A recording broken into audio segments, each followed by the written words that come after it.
Vas-y. Il y a Assemblée générale, 80, donc ça c'est l'élection de 84 à la Oui, fois. j'ai été élu administrateur de la société GATT, la société coopérative GATT, en 1984, avant de devenir directeur général ensuite en 1991, puis PDG en 92, au départ à la retraite du PDG de l'époque, de mon prédécesseur. D'accord. Vous étiez le dauphin d'une certaine façon. J'étais son directeur général déjà. J'étais Oui, bien sûr. j'étais Je son, la coupe avec mon téléphone. j'étais son directeur général, donc il m'avait...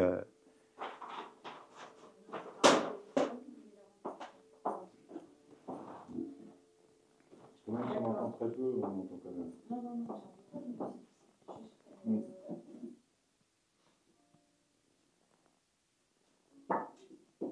Ok. Donc, ces élections, donc vous êtes retrouvés en 92 et vous avez exercé jusqu'à quelle année, là, en fait? Jusqu'à 31 décembre 2007. Donc je suis resté 17 ans directeur ou PDG de la coopérative, et en tant que tel, j'étais donc à la tête... Vous étiez salarié par la coopérative? Non, j'étais salarié par le GIE GESCOP. Dans la coopérative, il n'y avait aucun salarié, puisque chaque associé était travailleur indépendant et était donc avec un statut fiscal de travailleur indépendant, soumis à la TVA et au chiffre d'affaires, comme tous les commerçants ou travailleurs indépendants. Et sur le plan social, nous étions rattachés au régime général, ce qui était un point positif, puisque ça nous donnait la même couverture qu'un salarié, avec de la retraite, etc. Alors que les artisans n'avaient pas ces conditions-là à l'époque. Hein. Ah oui, pour les artisans, c'était plus difficile, tout à fait. Ça s'est amélioré depuis, mais c'était plus difficile. Et donc, je suis resté pendant 17 ans donc, sur ce statut. Et puis, en même temps, en tant que représentant de GATT au sein du GIE, j'étais aussi gérant de la SCI qui était propriétaire des murs. J'étais gérant de l'atelier de carrosserie qui réparait les véhicules. J'étais administrateur comment dirais-je, de la chambre syndicale. Il y avait une chambre syndicale qui représentait tous les coopérateurs auprès des pouvoirs de tutelle. Et puis, j'ai fini gérant du central radio Alpha Taxi également. J'avais un travail oui, mais ça se complétait, disons. Ça se complétait. Mais j'avais qu'une feuille de paye rémunérée par le GIE GESCOP en tant que directeur technique. Et vos locaux étaient où à À l'époque, de mon époque, c'était à Paris 13e. Paris 13e, rue Albert, dans le Paris 13e.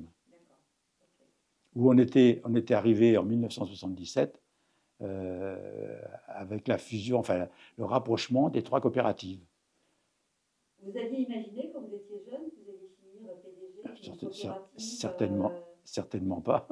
Certainement pas. Et vous avez avancé pas à Ben, pas c'est-à-dire, ça a été, alors, pour revenir un peu à ce qu'on disait tout à l'heure, oui. Donc je suis né en 1947 dans un petit village de Touraine qui avait 300 habitants. J'ai commencé, mes parents et grands-parents étaient des journaliers agricoles, c'est-à-dire journaliers agricoles, ils travaillaient à la journée, quoi.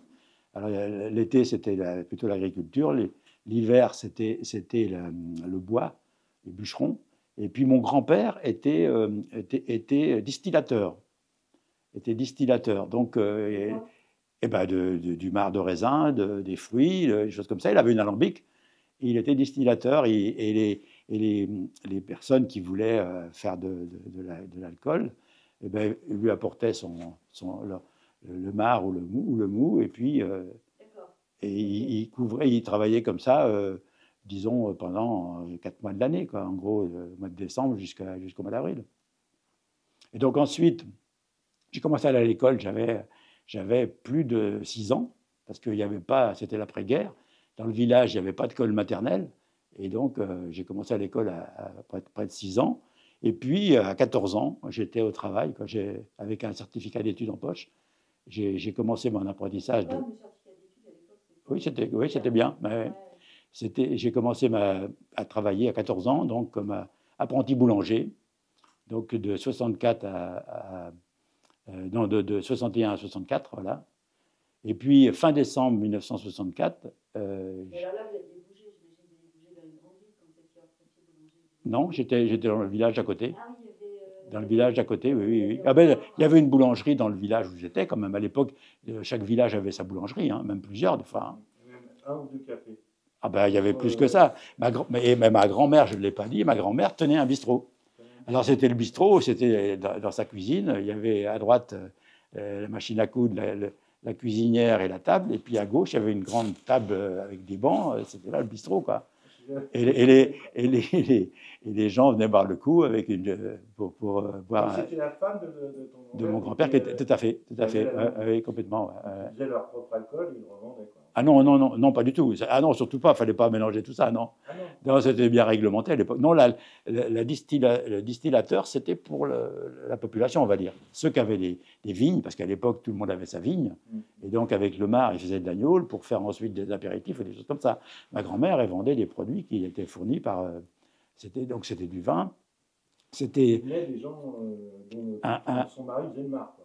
C'était du vin de propriété. Non, il y avait un marchand qui passait, je me rappelle. Un marchand. Je me rappelle, ce marchand, il avait un vieux JMC, c'est-à-dire les vieux camions américains, enfin de la guerre de 45 américains, qui étaient arrivés, qu'ils n'avaient pas ramenés, quoi. C'était. Ceux qu'ils ont même livrés aux soviétiques, vous en prenez ça? C'est possible, oui, oui, oui. Ben moi, quand j'ai fait mon service quand j'ai fait mon service militaire, on avait des JMC, et je préférais être dans GMC que dans un camion. Aujourd'hui, je réside en banlieue, oui. Vous êtes toujours résident en banlieue non, quand je suis arrivé... Alors, je suis venu à Paris, donc j'ai été logé par mon patron en 1964. J'ai fait mon service militaire ensuite, donc à partir de 1966. Et puis, quand je suis revenu, j'étais encore hébergé dans Paris à ce moment-là. Et puis après, je me suis marié en 68. Et donc, j'habitais dans Paris à l'origine. Et quand j'ai commencé le taxi, j'habitais dans Paris. J'habitais dans Paris avant de partir. Vous allez prendre votre taxi à Bercy au début? Oui, tout à fait, tous les jours. Tous les jours. Pardon? C'était Bercy, votre centre G7. Tout à fait, tout à fait. Un endroit qui n'existe plus, qui a été rasé et construit par des immeubles plus modernes. Et puis je commençais à la gare de Lyon le matin avec des cours de réservation faites à la G7. À l'époque, j'étais salarié. Donc ensuite, j'ai acheté en banlieue, donc à Épinay-sur-Orge, en 72. Donc vous faisiez là. Alors, vous avez bien dit que vous gardiez votre voiture quand même. Quand oui. Vous avez pris votre lot au départ, excusez-moi, je vais vous poser des questions. À ce moment-là, oui, oui. Ouais. Christophe, il s'y connaît, moi je ne connais pas. Ouais. Quand vous aviez tout le temps votre voiture, ça vous rentriez chez vous. À partir du moment où on était avec le comment dirais-je, à la GAT, avec un lot de part, comme actionnaire, on avait son véhicule. Alors que quand j'étais à la G7, je n'avais pas mon véhicule. Il fallait que je le rentre le soir. Oui, il n'y avait pas de relation entre les deux. Le fait d'habiter à Paris ou ailleurs, non, c'était à l'époque le statut, quoi. Oui, c'était plus facile, quoi. Oui, certainement. J'ai travaillé le jour, je commençais à 8-9 heures le matin. Et puis. Alors, vous ne connaissez pas trop la vie parisienne? Non. C'était pas. À part le dimanche, je travaillais jusqu'à 22h ou 23h. Mais c'était. Non, j'ai pas été ce qu'on appelle un. Alors que Roger, lui, travaillait la nuit. Hein. D'ailleurs, par obligation. C'était un nuiteux, oui. Par obligation, parce qu'il avait un numéro gratuit. Et ces numéros gratuits, ils avaient une imposition d'horaire pour servir l'heure de pointe du soir. Il ne pouvait pas commencer, je ne me souviens plus bien à quelle heure. Il ne pouvait pas commencer. Il n'avait pas les horaires libres pour travailler. C'était obligatoirement le soir, en contrepartie de cette gratuité de licence, on va dire. En fait, je pense que ça a été un peu le début de l'amitié de René, Gérard. Je pense que leur amitié elle venait parce qu'ils habitaient dans le sud et puis ils commençaient à Orly. Voilà. Ils commençaient aux mêmes horaires. Oui, tout à fait. Oui. En fait, ils étaient tout le temps ensemble. Tout à fait. Ils ont dû discuter, comme en plus c'était des gens assez ouverts. Je pense que ça s'est fait un peu tout seul. Parce que mon père, je lui ai dit, mais depuis quand tu es ami avec René? Il m'a toujours dit, je ne sais pas. En fait. Ça s'est fait comme ça. Ça remonte. C'était beaucoup plus convivial, les taxis. Ton père, je l'ai connu dans les années 80, on va dire. Parce qu'il était arrivé en 70, si j'ai bien vu. Il est arrivé en 1970 à Taxicop. Et il en est parti en 81 ou 82. Ça doit être la date où il a touché un numéro gratuit. Ce qu'on dit, il a touché un numéro gratuit. Et entre les deux, il a fait partie de l'épopée de prise de pouvoir, on va dire, à Taxicop. ça s'est passé en 1970, 72, 71, 70, 71, aussi bien à Barco qu'à Taxicop. Ils se sont imposés à l'Assemblée générale et ils ont gagné les élections, on va dire, par rapport aux propriétaires d'avant.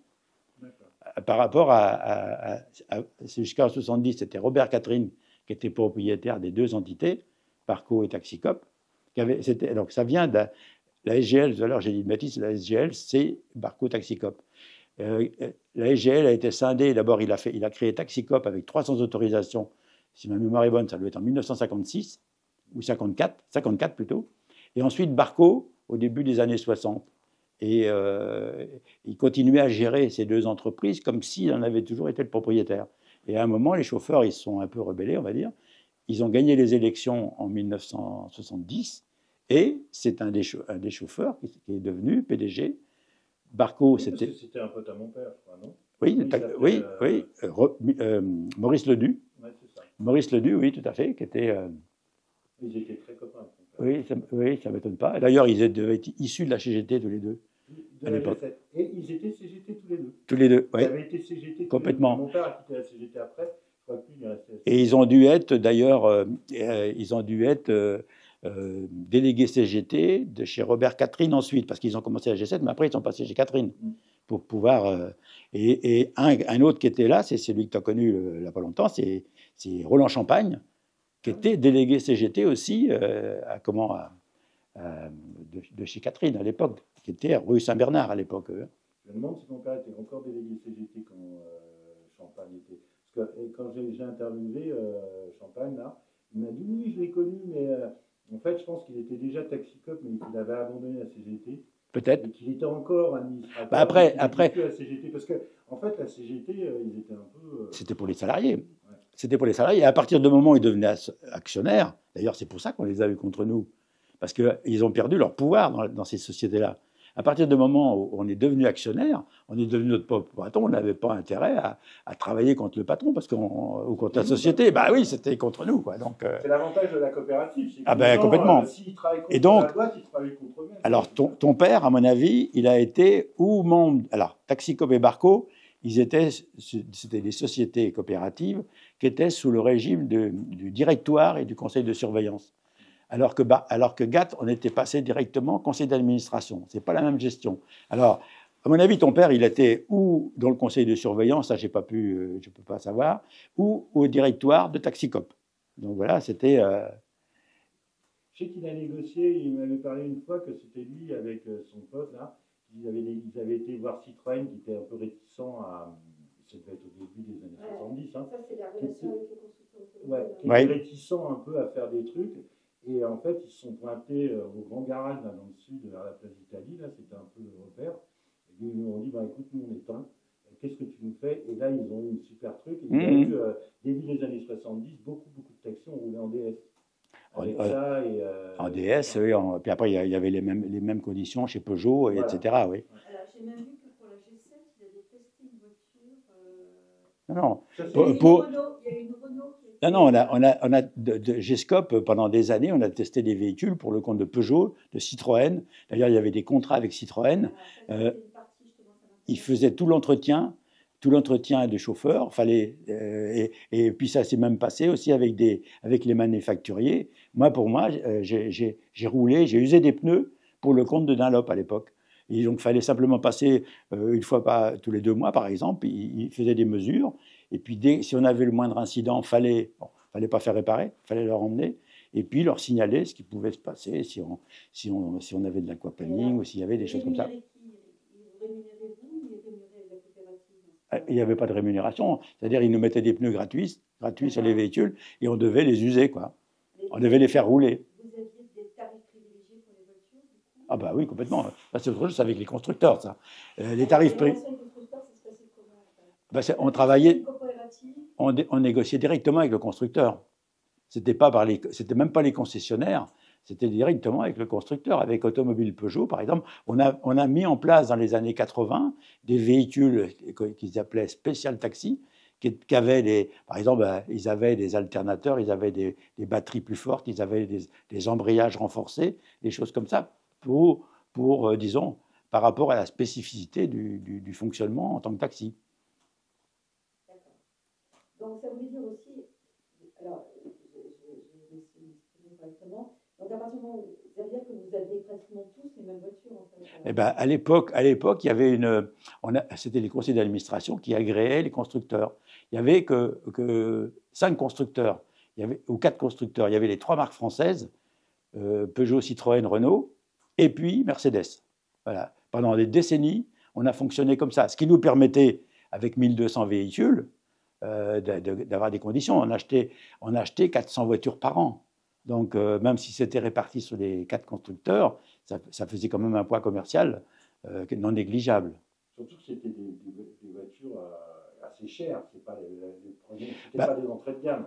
C'était pas forcément les entrées de gamme, non, mais c'était quand même des voitures qui étaient assez courantes, du genre, il y a eu les 404 au début, après il y a eu les 504, il y a eu les Renault 16, il y a eu les DS à la fin, après ça a été il y a eu des BX, beaucoup de BX à l'époque, parce que c'était une voiture économique et qui était assez ouais. Et ton père a eu des 504, je crois, beaucoup. 504, ouais. 505. Et 505, il y a eu 2 DS au début. Oui, peut-être bien, je ne sais pas. Je ne me rappelle pas, ça je ne me rappelle pas. Ouais. Je crois que quand je suis né, il avait une traction. Traction. Chacun choisit. Peut-être. Je crois. Hein. Pardon. Chacun choisissait ses équipements ou Non. Les équipements étaient standards à Vous voulez dire les équipements taxi? Oui. Non, on avait. C'est pas la couleur de vos sièges. Ah si, bien sûr que si.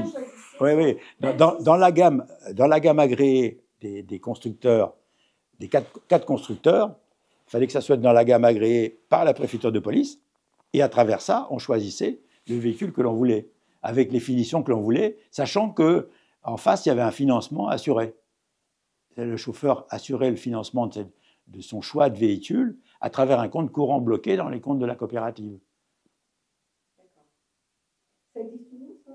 Tout à fait. Pas pour une partie, hein, parce que G-Scope, ça a beaucoup évolué et c'est plus du tout la même forme, tout à fait la même forme juridique que jusqu'en 67. Laisse-le finir sa phrase avant de renchérir, parce que sinon ça va être dur à monter. Et c'est dommage que vous n'ayez pas lu le livre avant, parce qu'il y avait beaucoup d'infos qui étaient dedans. Beaucoup d'infos, ouais. Si j'avais su, je l'aurais pris. De toute façon, si on fait un documentaire, le livre va bien falloir que quelqu'un nous dise ce qu'il y a dans le bouquin, parce qu'on va pas mettre le livre. Si tu n'arrives pas à te le procurer, tu me diras, j'en avais un, j'aurais dû le prendre. Je n'ai pas voulu le prendre. C'est pas grave, parce que de toute façon, il fallait qu'il y ait quelqu'un qui en parle. D'accord. Tu vois, c'est toi qui parles du livre. Nous, on va lire le livre pour voir ce qu'il y a dedans. Mais c'est toi qui. Tu vois, c'est les gens qui sont interviewés qui parlent du truc. Quoi. Parce que le livre, il commence au fiacre. Et on parle même des coopératives de 1848, qu'il y a eu quelques coopératives, dont peut-être des fiacres, après tout ça a arrêté, ça a recommencé au début du XXe siècle, avant de se transformer avec la G3, avec les voitures automobiles. C'est-à-dire les taxis de la Marne, il y avait 2 catégories de taxis. Il y avait ceux qui étaient fabriqués en Angleterre, qui avaient une conduite à droite, comme G7, et puis il y avait ceux qui étaient fabriqués avec des moteurs Renault ou autres, ou même Peugeot ou autres, avec une conduite à gauche du type G3 avait des conduites à gauche. G7 avait une conduite à droite. Et taxi de la Marne, un taxi de la Marne, il y a la mairie de Gagny, encore un taxi de la Marne, parce que on est passé par Gagny quand il y a eu l'épopée des taxis de la Marne. Je sais que la majorité des taxis de la Marne, c'était des Renault. Oui, AG2, ça on en parle aussi, type AG1. Hein. Et il y a encore quelques taxis de la Marne de l'époque qui roulent encore. Hein. Je parlais de celui de la mairie de Gagny, qui en ont un, machin. G7 en a encore un ou 2. Ils en ont prêté un d'ailleurs au musée de la Grande Guerre à Meaux. Et moi j'ai retrouvé, j'en ai vu un dans un musée de l'automobile à Fontenay-le-Comte, j'en ai vu un autre un particulier qui avait un G3 que j'ai eu en photo d'ailleurs, qui était en Touraine. Je ne me souviens plus exactement le patelin, à Zé-sur-Cher ou un truc comme ça. Il avait un superbe G3 dedans. Hein. Et puis, il démarrait au quart de tour. Hein. Mon père était bijoutier au début. C'est peut-être ça qui lui a donné le goût de la voiture. Mais il s'était acheté une 2 boutons. Ah oui. Et en fait, quand il est parti 28 mois à Berlin pour faire le service, parce qu'il ne pouvait pas aller en Algérie, son frère y était déjà. Et donc, il a été à Berlin. Et quand il est revenu, il s'est rendu compte qu'il avait mis l'enclos. dans le terrain de mon grand-père. Et mon grand-père, un jour, il y a un de ses amis qui passe, qui dit ah, « bien ta bagnole, je te l'achète genre 200 balles. » Et mon grand-père, il a dit bah, « de toute façon, mon fils, il n'est pas là, tiens, prends la bagnole. » Il était fou, mon père, fou. Et donc, ça l'a toujours traumatisé, qu'il ait vendu sa bagnole. Alors, il y a eu une fortune maintenant. Tous les modèles de véhicules qui étaient propres au taxi, Ouais. les autoplaces de chez Renault, de Peugeot et Citroën. Ça a été aussi, il y a eu certainement, oui, tout à fait, oui. Pour justement revenir sur cette idée, le fait que vous achetiez des voitures, que ce soit la COP, la coopérative qui achetait, ça vous les changer régulièrement, c'est-à-dire qu'il y avait quand même un certain standard dans les véhicules. Ah ben, fallait qu'il soit... Est-ce que vous avez l'impression, parce que moi j'ai roulé dans des taxis G7, c'était des véritables poubelles. Oui, mais ça c'était le siècle d'avant. Hein. Quand j'étais jeune, oui. Ah voilà. Je suis âgée. Non. C'est pas ce que je voulais dire. Mais voilà. Est-ce que vous, le fait que la question est, si moi j'étais à l'époque, je ne faisais pas la différence quand on prenait un taxi à la volée, c'était une coopérative ou pas, est-ce que du coup vos taxis étaient mieux entretenus? Ah ben, par la force des choses, c'était notre véhicule personnel. Donc il servait de véhicule personnel. D'ailleurs, on partait en week-end avec. Si on partait en week-end, on partait en vacances avec. C'était notre véhicule. Et après, on le changeait quand on décidait de le changer. Donc ça